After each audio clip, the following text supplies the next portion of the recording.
ಕೊಡ್ತಾ ಇತ್ತು, ಅದೇ ತರ ಸಬ್ಸಿಡಿ ಕೊಟ್ಟಿದ್ರೆ ಇವತ್ತು 30 ರೂಪಾಯಿ 40 ರೂಪಾಯಿ ಡೀಸೆಲ್ ಪೆಟ್ರೋಲ್ ಸಿಕ್ಕಿರೋದು. ಯಾಕಂದ್ರೆ ಓವರ್ ಆಲ್ ಬೈಯಿಂಗ್ ಪ್ರೈಸ್ $30 ಕಮ್ಮಿ ಇರೋದ್ರಿಂದ ಮನಮೋಹನ್ ಸಿಂಗ್ ಅವರ ಸರ್ಕಾರದಲ್ಲಿ ಇರ್ತಕ್ಕಂಥ ಸಬ್ಸಿಡಿ ಕೊಟ್ಟಿದ್ರೆ, ನಾನು ಬಹಳ ಸಲ ಹೇಳಿದ್ದೀನಿ, ನೀವು ಕೇಳಿಸ್ಕೊಳ್ಳಬೇಕಿದ್ರೆ ನಮ್ಮ ಕಾಲದಲ್ಲಿ ರಿಲಯನ್ಸ್ ಬಂಕ್ ನಡೀತಾ ಇರಲಿಲ್ಲ. ಯಾಕಂದ್ರೆ ಇಂಟರ್ನ್ಯಾಷನಲ್ ಮಾರ್ಕೆಟ್ ನಲ್ಲಿ ನಾವೇನು ಆಯಿಲ್ ಖರೀದಿ ಮಾಡ್ತಾ ಇದ್ವಿ, ಅದ್ರ ಮೇಲೆ ನಾವು ತುಂಬಾ ಸಬ್ಸಿಡಿ ಕೊಡ್ತಾ ಇದ್ವಿ. ಅದಕ್ಕೆ ಪ್ರೈವೇಟ್ ಕಂಪನೀಸ್ ನಡೀತಾ ಇಲ್ಲ. ಕಳೆದ 12 ವರ್ಷದಲ್ಲಿ ಇವತ್ತು ಅದಾನಿ ಕಂಪನಿಗಳು, ಅಂಬಾನಿ ಕಂಪನಿಗಳು ದುಡ್ಡು ಮಾಡೋದ್ರ ಜೊತೆಗೆ ಇವತ್ತು ಗೌರ್ಮೆಂಟ್ ಆಫ್ ಇಂಡಿಯನ್ ಬಂಕ್ಸ್ ಏನಿದಾವೆ, BPCL ಆಗಿರ್ಬೋದು, ಇಂಡಿಯನ್ ಆಯಿಲ್ ಕಂಪನಿಗಳು, ಅದಕ್ಕೆ ₹1 ಕಮ್ಮಿನಲ್ಲಿ ಮಾರ್ಕೆಟ್ ನಲ್ಲಿ ಇವತ್ತು ಡೀಸೆಲ್ ಕೊಡ್ತಾ ಇದ್ದಾರೆ. ಕಾರಣ ಏನು?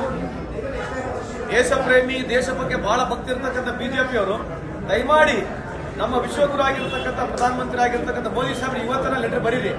UPA 1 UPA 2 ನಲ್ಲಿ ಏನು ಸಬ್ಸಿಡಿ ಕೊಟ್ಟಿದ್ವಿ ಆ ರೀತಿಯಾಗಿ ಸಬ್ಸಿಡಿ ಕೊಟ್ಟರೆ ಜನಕ್ಕೆ ಅನುಕೂಲ ಆಗುತ್ತೆ.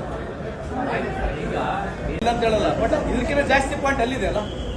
ಇದು ಸ್ಪೆಸಿಫಿಕ್ ಆಗಿ ಕೇಳ್ತಾ ಇದ್ದಾರೆ ತಾನೆ, ಇದು ಸ್ಪೆಸಿಫಿಕ್ ಆಗಿ ನಮ್ಮ ರಾಜ್ಯಕ್ಕೆ ಕೇಳ್ತಾ ಇದ್ದಾರೆ. ಇರಲಿ ಅವ್ರು ಹೇಳ್ತಕ್ಕಂಥ ಸಜೆಷನ್ ಒಂದಕ್ಕೆ ಕ್ರೆಡಿಟ್, ಬಟ್ ಕ್ರೆಡಿಬಿಲಿಟಿ ಅಲ್ಲಿದೆ ಅಲ್ಲ. ನಾವೇನು ಸಬ್ಸಿಡಿ ಕೊಡ್ತಾ ಇದ್ವಿ, ಸಬ್ಸಿಡಿ ಕೊಟ್ಟರೆ ಸಮಸ್ಯೆನೇ ಬರೋದಿಲ್ಲ.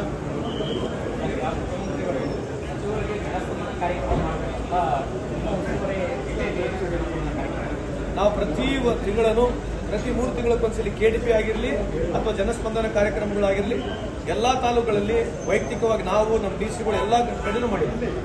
ನಮ್ಮ ಕಾರ್ಯಕ್ರಮಗಳನ್ನು ನೀವು ನೋಡ್ತಾ ಇದ್ರೆ ನಮ್ಮ ಚಾನೆಲ್ ಅನ್ನ ಸಬ್ಸ್ಕ್ರೈಬ್ ಮಾಡಿ, ಪಕ್ಕದ ಬೆಲ್ ಐಕಾನ್ ಒತ್ತಿ ನಮ್ಮನ್ನ ಬೆಂಬಲಿಸಿ. ಹಾಗೆ ನಮ್ಮ ಕಾರ್ಯಕ್ರಮಗಳನ್ನ ಲೈಕ್ ಮಾಡಿ, ಕಮೆಂಟ್ ಮಾಡಿ, ಅದನ್ನ ಬೇರೆಯವರಿಗೂ ವಾಟ್ಸ್ಆಪ್ ಮೂಲಕ ಶೇರ್ ಮಾಡಿ. ನೀವು ಹೀಗೆ ಮಾಡಿದಾಗ ನಮ್ಮ ಚಾನೆಲ್ ಇನ್ನಷ್ಟು ಮತ್ತಷ್ಟು ಜನರಿಗೆ ತಲುಪಲು ನೀವು ನಮ್ಮೊಂದಿಗೆ ಸಹಕರಿಸಿದ ಹಾಗಾಗುತ್ತೆ. ಇದು ನೀವು ಯಾವುದೇ ಖರ್ಚಿಲ್ಲದೆ ಕೆಲವೇ ಸೆಕೆಂಡುಗಳಲ್ಲಿ ನೀಡಬಹುದಾದ ಸಹಕಾರ. ಧನ್ಯವಾದಗಳು.